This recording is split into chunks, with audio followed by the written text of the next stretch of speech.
To delete apps on the Redmi Note 14S, all you simply have to do is first go for the settings. From here, you'll have to scroll down until you find apps. Let's go in there. And here is the option to manage apps.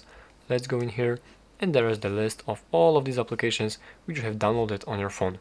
So all you simply have to do right now is find any application that you'd like to delete. So in my case it would be like this game, for example. You have to tap on this application, and from here there is the button to uninstall it. Simply press on this one and press OK. And that is how you can delete applications. Obviously you can't delete all of these applications because this list has not only applications but also some services on your phone, like the system applications and some other stuff. And there is some things that you cannot uninstall completely. You can only uninstall updates, for example, or there are some applications which you can just disable, like I'm not sure which one, but yeah, that's it basically. That's how you can delete applications on the Redmi Note 14S.